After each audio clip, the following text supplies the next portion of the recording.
This is a continued discussion from the previous episode of a Fresh Perspective podcast, brought to you by Corbion. We also have tremendous opportunities working across all of agriculture to lead the global conversation about sustainability. So we've already made commitments. So U.S. Dairy has made a commitment to go to carbon neutral by 2040. There are animal health companies that are manufacturing additives that will bring the enteric methane from dairy cows and beef cattle down by 30 to 50%.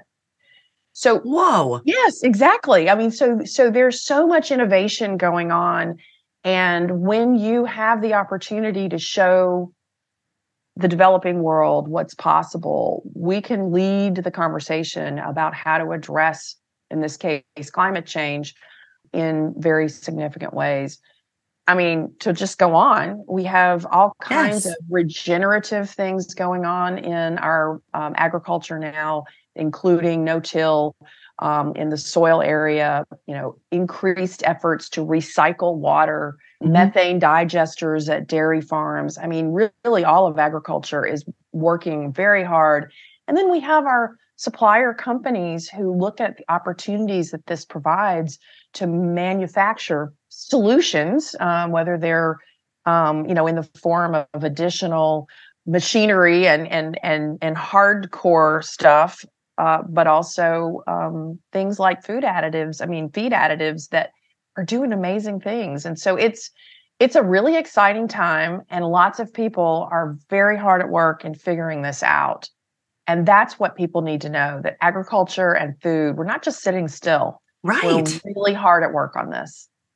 I think that's so incredible. And I think, bringing up the fact that it's in constant state of innovation, right? It's not just farmers are doing exactly the same thing they've been doing for all these years, and that people are just going, well, this is just how it is. That is not in any way, you're saying that is not in any way how things are going. No, not at all. We're producing way more meat with fewer head of cattle. We're producing, tremendously bigger crops to feed all of us, to power our automobiles through the use of it. We're producing so much more with less land, less water, fewer inputs. It's an amazing success story. It really is. And it's exciting. And I think that the message is exciting. And I think that, the fact that we're taking all of that and I say we, you and all of these people are kind of banding together with the Protein Pact and saying, okay, we're going to take this now and put this into data that can be actionable, and that we can, we can use it to continue to move forward, probably in some places, is also really, really incredible. Well, so thank you for that opening. I'll hit the softball. What we're doing is with this data, it's actionable business intelligence for the members who put the data in. And I would say the same thing for the farm, and on the live side. So if you are a company and you put your data into the Protein Pact database, we have 92 metrics, which sounds like a lot, but it's really easy. We have 92 metrics throughout the database that you can see when you get your dashboard back, where you sit as a company relative to the rest of your peer group. You can break it down by species. You can break it down by the type of processor you are. And this is really then going to provide companies who need to maybe make improvements in certain areas. Well, I didn't know that all of the size companies that I am that process this type of product are all reporting X, Y, or Z into, and have this. And maybe that's something that I'm not as competitive on. So I need to figure out how to do that. And where our suppliers come in is that they're in constant communication with their customers, the members, and knowing that the members need help in a certain area creates another dialogue for Corbion, for other packaging, sustainable packaging, or environmental testing kinds of companies that are members of our organization to have with their customers, which is really exciting as well. Protein packed is for everyone.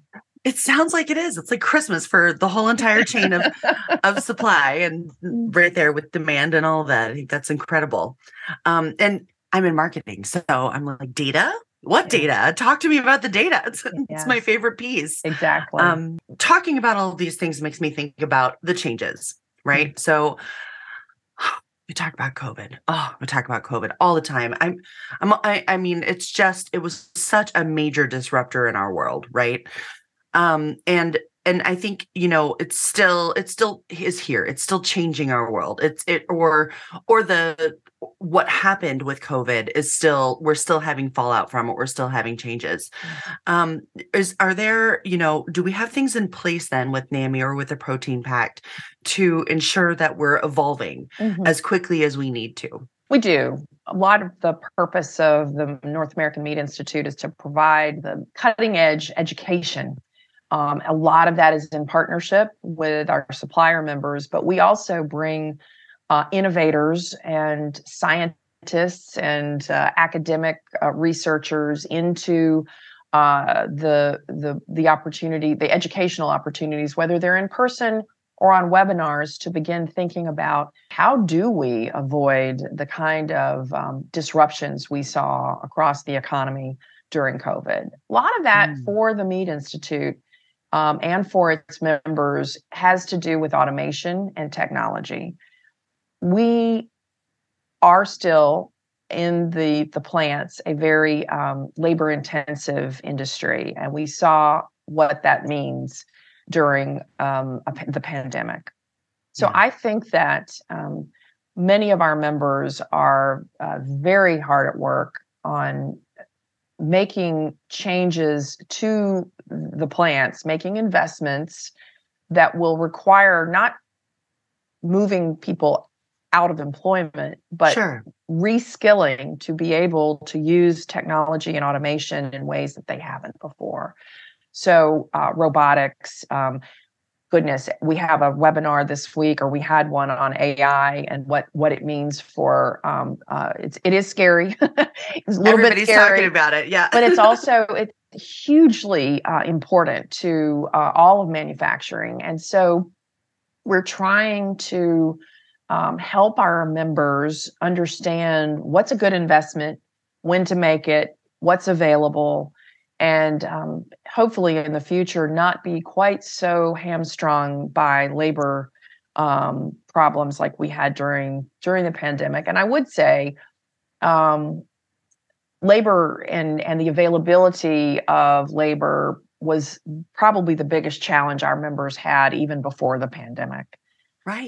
And then the disruptions on things like, film that you would use in packaging, and all of a sudden you can't get it. And you don't think about that. You think about the animals, you think about running the plants and the people. Very rarely do you think, oh, there's not enough cardboard coming in the door for me to be able to get my product, to its intended destination. Right. So those were things that the average person was uttering the term supply chain like we'd been talking about it for 100 years. But really, it was a whole new topic. And so we've done a lot of work with our members to try to help them understand where can we diversify channels, for the supply chain as well. Absolutely. And I think, your point is so good. When we think supply chain, I think of trucks, truck drivers couldn't get meat to stores. Well, that was one thing, right? But what about the film, the vacuum sealed stuff that, how I pick up my steak at the store, so we like to say that we like to say that there is a whole lot more that goes into a steak than just the beef cow. Than just the cow. Yeah, exactly. So I'm going to ask you one more question because I think we're just about out of time here. And this is a hard question, but it's one that we ask everyone. So I'm going to ask you to be kind of a fortune teller. Okay. What upcoming challenges are you seeing in the meat industry? We've already talked about one right. major challenge that is just in the environment that we're all living and working in. And I would say that on the labor challenge, our companies are doing really incredible things. So putting housing, affordable housing in areas that it's needed, creating childcare on campus, on site, offering not only competitive hourly wages, but also competitive flexible schedules, competitive benefits that include tuition for members of the family. I mean, it's really incredible what they're doing to address that. I would say second to that is overregulation. We have an incredible amount of regulation of our companies. It's not just food safety at USDA, but it is all of the secondary type regulation that is adding tremendous amounts of, paperwork and other, cost burden onto. And so that's things with EPA. Certainly, we have good regulation in place with food safety and with worker safety, but additional regulation coming from multiple, the SEC, the EPA. It's really it's an environment where you have to look at the burden, especially on the smaller companies. Right. Big companies can spread costs, but the smaller companies is really, really difficult. And then I'd say the next sort of looking down the road is going to be just how to evolve in an environment where consumer and customer demands are changing all the time. So it's really just the pace of change. Can we keep up? So I appreciate the opportunity to talk a little bit about some of the challenges, because those are important too. Yeah, they are for sure. And I think about, the last few things that you said. And I think that those are really important for people to know, that you're not the only industry. If you're a business owner, everybody's got challenges. And I think, when you talk about overregulation, I think basically everybody in business deals with those things, especially the older businesses, right? Mm-hmm. Because the ones that are 100 years old, let's say, or and this is far older, you start out and you have a couple of rules you have to follow. Mm-hmm. And then as time goes on, it's like, oh, you know what? We needed that. Mm-hmm. And so you add a piece of paper, you add something that, you have to do and sign. And then, 100 years later, and your stack is, 16 inches tall, and all of a sudden you're over processed, and it's like none of these are needed. And when do we start looking back through them and making sure that where we are is truly where we need to be? And so, who can't appreciate that? I can. So. Well, I really appreciate you being here today, Julianne. Are there any last words of wisdom or thoughts for our listeners, like a join NAMI and be a part of us kind of a pitch? Absolutely. I would say 100%. If you are interested in what we're doing, you have a place at NAMI. So please do check us out. We are in constant evolution of the kind of offerings and value that we want to bring to the industry. We adore our partnerships with companies like Corbion for all of the things that we're able to do together. And we appreciate Corbion's contributions to NAMI so much. So really, really thank you for giving us this platform, and also for the ongoing partnership that we have for our customers, members, and for people who eat. And that's everybody. And we certainly love our partnership with NAMI. So thank you for being here today. And I completely enjoyed talking with you. I loved talking with you before this, and I hope we definitely keep in touch. Absolutely. Anytime. Great to see you again, Jenny. Yeah, you too. Thank you so much. And don't forget, preserve what matters. Thank you for listening to a Fresh Perspective podcast, brought to you by Corbion. Until next time, preserve what matters.